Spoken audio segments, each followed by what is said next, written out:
तुम्ही ज्या निधीवर मालकी दाखवताय तो जनतेचा पैसा, अजित पवारांच्या वक्तव्याचा अमोल कोल्हेंनी घेतला खरपूस समाचार। सत्तेची एवढी गुर्मी येते कुठून, कोल्हेंचा सवाल। संत ज्ञानेश्वर महाराज पालखी सोहळा 29 जूनला आळंदीतून प्रस्थान ठेवणार।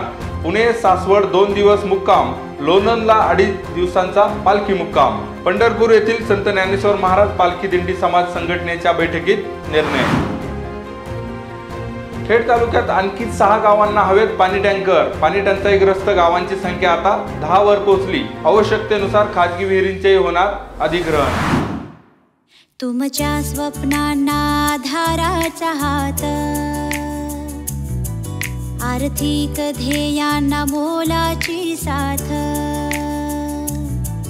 विश्वासाची बँकिंग, जिव्हाळ्याची सेवा, फक्त पैशांची नव्हे भविष्याची ठेव ठेवा। राजगुरुनगर सहकारी बँक, राजगुरुनगर सहकारी बँक। अर्थसमृद्ध भविष्यासाठी सर्वसामान्यांच्या जिव्हाळ्याची बँक म्हणजेच राजगुरुनगर सहकारी बँक। नमस्कार, आपण पाहतात खेड टाइम्स। आजच्या बातमीपत्रात आपलं स्वागत। आता पाहूया सविस्तर वृत्त। लोकशाहीची थट्टा करता का? तुम्ही जो निधी देणार म्हणून सांगता तो तुमचा नाही तर जनतेचा पैसा आहे। स्वतःची मालकी असल्यासारखं वागत असाल तर हा कर त्याच 2% लोकांकडून घ्या, असं म्हणत उपमुख्यमंत्री अजित पवार यांच्या वक्तव्याचा खासदार डॉक्टर अमोल कोल्हे यांनी चांगला समाचार घेतला। कचाकच बटन दाबा, तुम्हाला हवा तेवढा निधी देतो असे म्हणून लोकशाहीची थट्टा करता का? सत्तेची मस्ती गुर्मी कोठून येते, असा थेट सवाल त्यांनी यावेळी अजित पवार यांना विचारला। शिरूर लोकसभेचे महाविकास आघाडीचे राष्ट्रवादी काँग्रेस शरदचंद्र पवार गटाचे उमेदवार डॉक्टर अमोल कोल्हे यांनी गुरुवारी जिल्हाधिकारी कार्यालयात आपला उमेदवारी अर्ज दाखल केला। यावेळी त्यांच्या समवेत बारामतीचे उमेदवार सुप्रिया सुळे, बाळासाहेब थोरात, विश्वजित कदम, अशोक पवार, संजय जगताप, सचिन आहेर, योगेंद्र पवार त्यांच्यासोबत होते। त्यानंतर महाविकास आघाडी आणि इंडिया फ्रंट आघाडी लोकसभा निवडणूक 2024च्या अधिकृत उमेदवारांची प्रचार शुभारंभ सभा पार पडली। यावेळी बोलताना डॉक्टर अमोल कोल्हे यांनी उपमुख्यमंत्री अजित पवार यांच्यावर निशाणा साधला।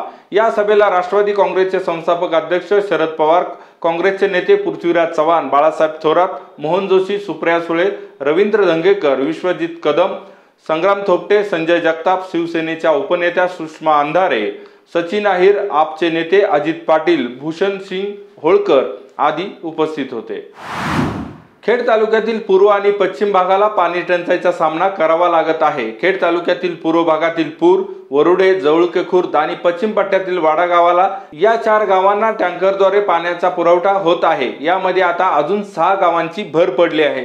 खेड तालुक्याच्या पश्चिम पट्ट्यातील तळवडे, साबुर्डी, टोकवडी, कारकुडी, वाशेरे, वापगाव आणि कोहिंडे बुद्रुक या 6 गावांनी प्रशासनाकडे प्रस्ताव सादर केला आहे। पाणी प्रश्नावर तोडगा काढण्यासाठी प्रशासनाने रेटवडी, मांडावळा, कडूस, गोलापूर आणि कडदे या गावातील 8 खाजगी विहिरी अधिग्रहण करण्याचा निर्णयही घेतला आहे। बातमी आहे संत श्रेष्ठ माऊलींच्या आषाढी वारी सोहळ्याची।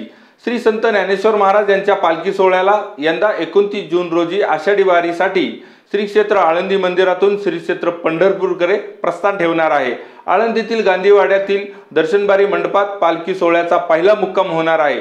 पंढरपूर येथील आळंदी देवस्थानच्या माऊली मंदिर मठात श्री संत ज्ञानेश्वर महाराज पालखी सोहळा दिंडी समाज संघटनेची गुरुवारी बैठक झाली। बैठकीच्या अध्यक्षतेखाली पालखी सोहळ्याचे मालक बाळासाहेब आरफळकर होते।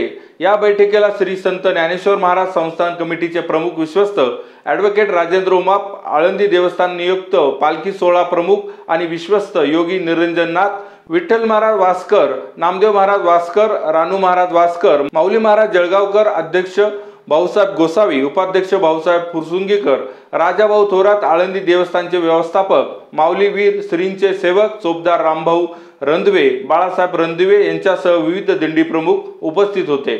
या बैठकीत नवनियुक्त श्री ज्ञानेश्वर महाराज संस्थान कमिटीचे प्रमुख विश्वस्त राजेंद्र उमाप, विश्वस्त आणि पालखी सोहळा प्रमुख योगी निरंजननाथ यांचा दिंडी समाज संघटनेतर्फे सत्कार करण्यात आला।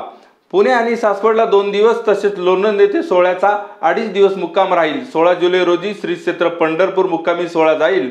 17 जुलैला आषाढी एकादशी परंपरेनुसार पंढरपूरमध्ये साजरी होणार आहे। या बैठकीत श्री ज्ञानेश्वर महाराज संस्थान कमिटीचे व्यवस्थापक ज्ञानेश्वर वीर यांनी माऊली सोहळ्याचे पत्रिकेचे वाचन करून उपस्थितांना माहिती दिली।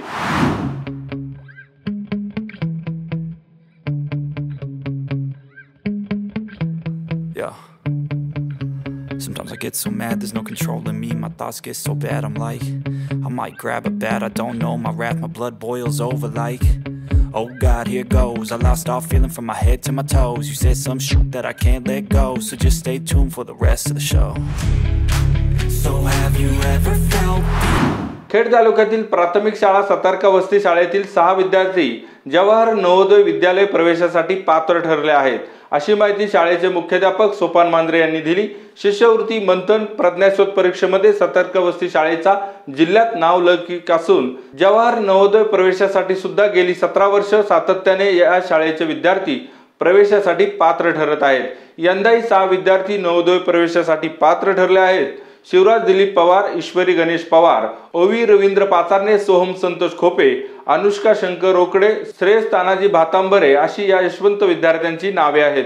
या विद्यार्थ्यांना वर्ग शिक्षिका सुवर्णा गाडीलकर, प्राजक्ता नेटके तसेच मुकुटराव मोरे, पांडुरंग देवडे, बाळासाहेब जाधव, स्मिता शिंदे, नंदकुमार वाघमारे, प्रणुती गायकवाड, अनिता वाळुंज, गणेश चक्कर, अस्मिता वागचौरे, शिल्पा शेला, सुप्रिया गायकवाड या शिक्षकांनी मार्गदर्शन केले। पुणे जिल्हा परिषदेचे शिक्षणाधिकारी संजय नाईकडे, खेड तालुक्याचे गट शिक्षण अधिकारी अमोल जंगले, विस्तार अधिकारी जीवन कोकणे, निरंजन चिमटे, केंद्र प्रमुख विजय सुरकुले यांनी विद्यार्थी आणि मार्गदर्शक शिक्षकांचे याबद्दल अभिनंदन केले। तसेच शाळा व्यवस्थापन समितीचे अध्यक्ष आणि सदस्यांनी विद्यार्थ्यांना शालेय साहित्य देऊन गौरविले।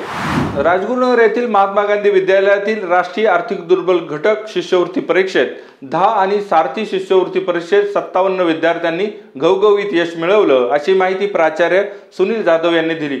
सृष्टी सचिन पडघमकर, शार्दुल विकास राऊत, प्रणित संतोष खेडकर, साक्षी काशीनाथ कोळप, मधुरा महेंद्र शिंदे, स्वयं तानाजी बिरादार, अथर्व गणेश पवार, आर्या अमोल व्यवहारे, पूर्वा संजय कोरडे, श्रावणी हेमंत कदम अशी राष्ट्रीय आर्थिक दुर्बल घटक शिष्यवृत्ती परीक्षेत यश मिळवलेल्या 10 विद्यार्थ्यांची नावे आहेत। त्याचबरोबर सारथी शिष्यवृत्ती योजनेकरिता विद्यालयातील एकूण 57 विद्यार्थी पात्र ठरले आहेत। NMMS आणि सारथी विद्यार्थी प्रमुख म्हणून नेहा साने आणि दिगंबर येवळे यांनी काम पाहिले। परीक्षार्थी विद्यार्थ्यांना दिगंबर येवळे, सुभाष काळे, नेहा साने, कांचन शेलार, वर्षा भोसले, निर्मला मसुडगे, सविता गुरव, शिवराया पादी, अरुणा सांडभोर, रेश्मा आदक या शिक्षकांनी मार्गदर्शन केले। मुख्याध्यापक सुनील जाधव, उपमुख्याध्यापिका संध्या काळे, पर्यवेक्षक दशरथ पिलगर, बाळासाहेब गाडेकर, विलास खोमने, पांडुरंग डावरे यांनी सहकार्य केले। घरगुती वादातून राजगुरुनगरजवळील वाघेवस्ती थिगळसळ येथे एका 50 वर्षीय व्यक्तीने राहत्या घरात गळफास लावून आत्महत्या केली। गुरुवारी सकाळी 11च्या सुमारास ही घटना उघडकीस आली। संतोष मारुती डुकरे, वय 50, वाघेवस्ती थिगळसळ, तालुका खेड असे आत्महत्या केलेल्या व्यक्तीचे नाव आहे। या प्रकरणी विशाल संतोष डुकरे, वय 24, राहणार तिनेवाडी यांनी खेड पोलीस ठाण्यात फिर्याद दिली आहे। यंदा उन्हाचा चटका जास्त आहे। पाण्याचा तुटवडा जाणवत असल्यामुळे गावांमध्ये जनावरांचे हाल होत असून पाणी आणि चाऱ्याअभावी प्राणी पक्षी यांचे हाल होताना दिसत आहे। याबाबत वन विभागाने दखल घेऊन वन क्षेत्रामध्ये जनावरांच्या चारा पाण्याची सोय करावी, अशी मागणी वापगाव येथील भाजपचे कार्यकर्ते अमर बोराडे यांनी राजगुरुनगर येथील वन परिक्षेत्र अधिकारी प्रदीप रौंदळ यांच्याकडे केली आहे। या संदर्भात निवेदन बोराडे यांनी रौंदळ यांना दिले आहे। बातमीपत्रात वेळ झाली, इथं थांबण्याची। पुन्हा भेटू पुढील बातमीपत्रात। धन्यवाद।